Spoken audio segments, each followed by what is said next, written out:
인류의 역사를 돌아보면 여행과 교류가 질병 확산의 통로가 된 사례는 무수히 많습니다. 14세기 중세 유럽을 휩쓴 흑사병은 중앙아시아 초원에서 시작되어 비단길을 따라 서쪽으로 이동한 후 크림반도에 도달했고 거기서 상선을 통해 유럽 전역으로 퍼졌습니다. 이로 인해 유럽 인구의 절반 가까이 목숨을 잃는 대재앙이 벌어졌죠. 국제교류가 드물던 시대에도 상인과 선원들의 이동만으로 거대한 팬데믹이 발생했던 겁니다. 천연두 역시 오래전부터 전 세계에 악명을 떨친 바이러스로 바이킹이 배를 타고 여러 지역을 다니며 천연두를 퍼뜨렸을 것이라는 연구도 있습니다. 실제로 천연두는 면역이 없는 신대륙 원주민 사회에 유럽인들이 유입되면서 아스텍과 잉카 제국의 멸망을 앞당긴 요인으로 지목되기도 하죠. 20세기 들어서도 천연두는 3억 명 이상의 목숨을 앗아간 끝에 1980년에 가서야 인류가 겨우 백신으로 박멸한 무서운 질병입니다. 교류가 더 잦아진 현대에도 전염병은 끔찍한 영향을 미치고 있습니다. 2003년 발생한 사스는 중국 남부에서 발생했지만 홍콩의 한 호텔에 머무르던 감염자가 해외 여행객들에게 바이러스를 전파하면서 불과 몇 달 만에 30여 개국으로 퍼져갔습니다. 그 결과 전 세계에서 8천여 명이 감염되고 774명이 사망했죠. 당시 치명률은 약 9.6%에 달해 전 세계가 공포에 떨었고 해외여행이 질병 전파를 얼마나 가속화시키는지 뼈저리게 깨달았습니다. 이처럼 사람의 이동이 활발해질수록 전염병의 세계적 확산 속도도 빨라진다는 교훈은 코로나19 팬데믹을 거치며 우리 모두 실감했습니다. 이렇듯 여행은 문명과 문화를 교류하는 통로이지만 동시에 전염병의 동반자이기도 한데요. 과거 유럽 도시들은 흑사병 유입을 막기 위해 항구에 들어온 배의 선원들을 40일간 격리하는 검역 제도를 시행했는데 이것이 오늘날 방역의 시초였습니다. 하지만 오늘날에는 하루에 수백만 명이 비행기를 타고 국경을 넘나드는 만큼 과거와 견줄 수도 없을 정도로 질병의 확산 경로가 광범위합니다. 특히 대한민국처럼 해외여행이 일상화된 나라에서는 훨씬 더 위험한데 지금 끔찍한 전염병 하나가 창궐해 한국을 비상에 빠뜨리고 있습니다.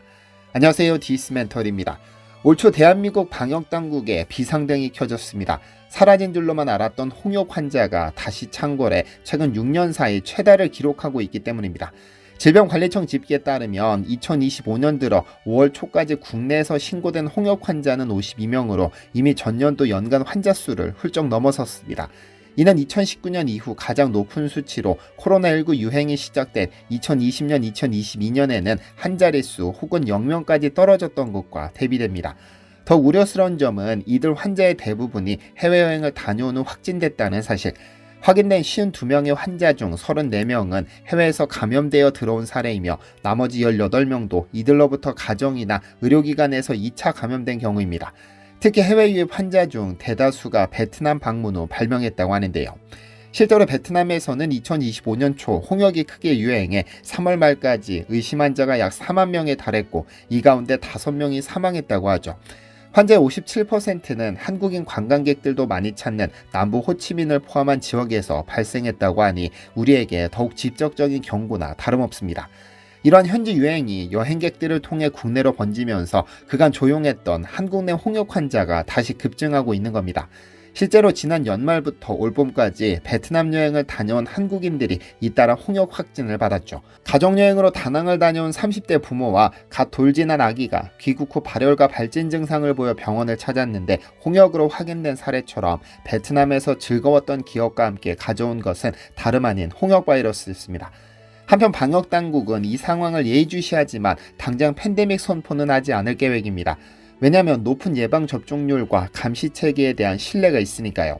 실제로 과거 홍역 퇴치 사업을 성공적으로 수행해 2014년 WHO로부터 홍역 퇴치국 인증을 받았고 현재까지 그 지위를 유지하고 있습니다. 다행히 국내 홍역 환자가 다시 발생하더라도 대부분이 국외에서 감염되어 들어온 유입 사례이기 때문에 전 국민의 면역 수준이 높은 한 전국적 확산은 제한적일 것이라는 것이 질병청의 설명인데요.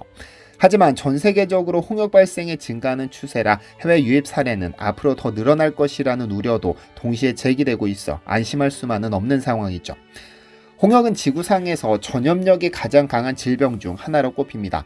예전 우리 조상들은 전염병을 역병이라 불렀는데 홍역의 역이 같은 한자를 씁니다.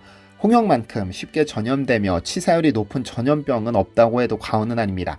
WHO에 따르면 홍역은 전염성이 극도로 높아 면역이 없는 사람이 환자와 같은 공간에 있으면 90% 이상 감염됩니다.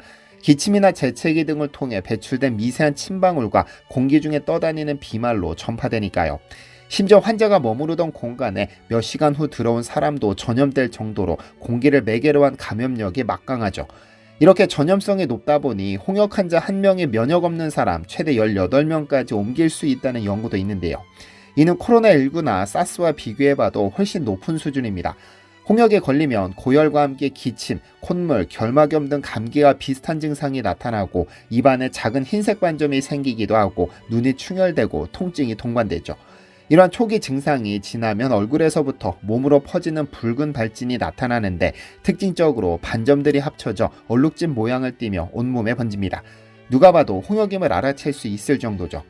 대부분의 환자는 적절한 치료와 휴식을 통해 2주 내 회복되지만 면역력이 약한 영유아나 면역력이 극도로 저하된 이들에게는 중이염, 폐렴, 설사, 뇌염 등의 심각한 합병증이 동반됩니다.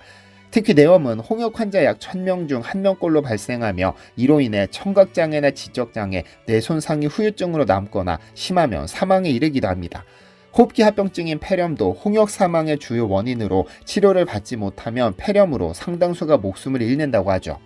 미국 질병통제예방센터 자료에 따르면 홍역에 걸린 영유아 1000명당 약 3명이 호흡기나 신경계 합병증으로 사망하는 것으로 보고되고 있습니다. 역사적으로도 홍역은 천연두, 콜레라와 함께 인류에게 큰 피해를 준 감염병으로 악명이 높았습니다. 백신이 보급되기 이전 시대에는 홍역이 유행할 때마다 수많은 어린아이들이 희생됐죠. 다행히 20세기 후반에 접어들어 전 세계적으로 홍역 예방접종이 확산하면서 상황이 크게 개선됐습니다. 2번의 백신 접종만으로 97% 이상의 예방 효과를 보이며 특히 면역 평생형으로 한 번 면역을 획득하면 장기간 보호받습니다. 덕분에 홍역 퇴치에 성공하는 듯 보였는데 최근 접종률 정체와 여행 증가로 홍역이 다시 확산되고 있죠.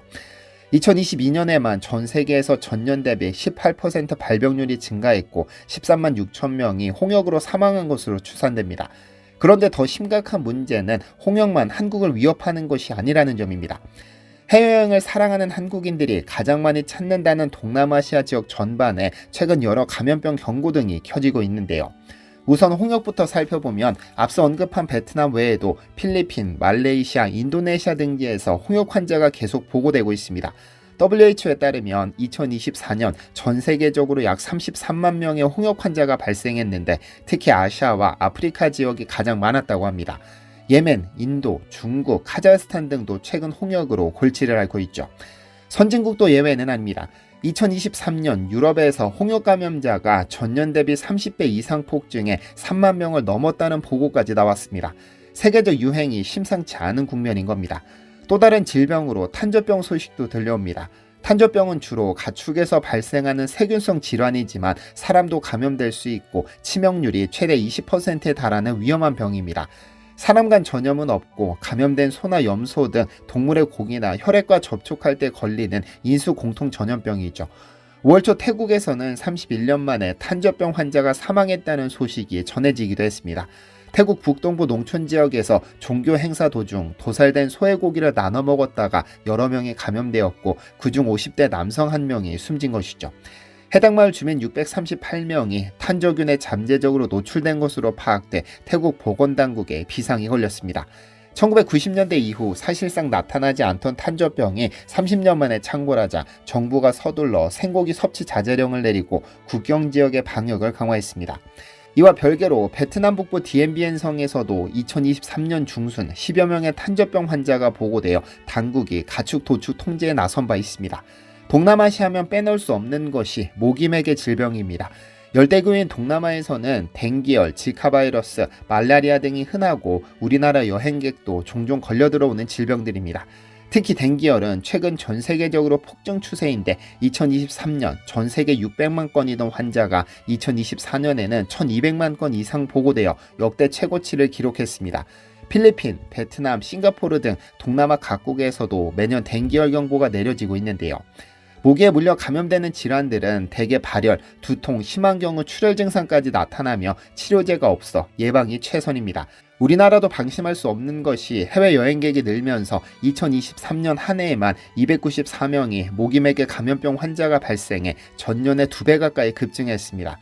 다행히 한국에는 해당 질병을 옮기는 모기가 많지 않아 국내 전파로 이어지진 않았지만 매년 동남아 여행객 중 댕기열 등에 걸려오는 사례가 보고되고 있습니다. 이처럼 동남아 지역은 아름다운 관광지인 동시에 다양한 풍토병이 존재하는 곳이기 때문에 여행 시 각별한 주의가 필요합니다. 과거에는 비행기로 12시간 걸려야 옮겨갈 거리를 이제는 감염된 채 비행기에 오른 한 사람이 하루 이내에 지구 반대편까지 바이러스를 가져올 수 있는 시대가 됐습니다. 전문가들은 이를 두고 팬데믹의 시대라고 부르기도 합니다. 코로나19 사태를 겪으며 각국이 입국 제한과 검역 조치를 강화했지만 결국 전 세계적 대유행을 피할 수는 없었죠. 여행 증가가 주는 감염병 리스크는 홍역 사례에서 보듯 코로나 이후에도 현실로 나타나고 있습니다. 여행자는 본인이 감염병의 숙주가 되어 바이러스를 모른 채 옮길 수 있다는 점을 항상 유념해야 합니다. 여행을 가지 말라는 것이 아니라 항상 경각심을 가져야 한다는 뜻입니다. 시청해주셔서 감사합니다. 디시멘터리에서는 여러분의 제보를 기다립니다. 제 채널에서 다뤘으면 좋겠는 뉴스 또는 널리 알려졌으면 하는 영상은 디시멘터리 네이버.com으로 보내주시면 소중히 제작하겠습니다. 시청해주셔서 감사합니다.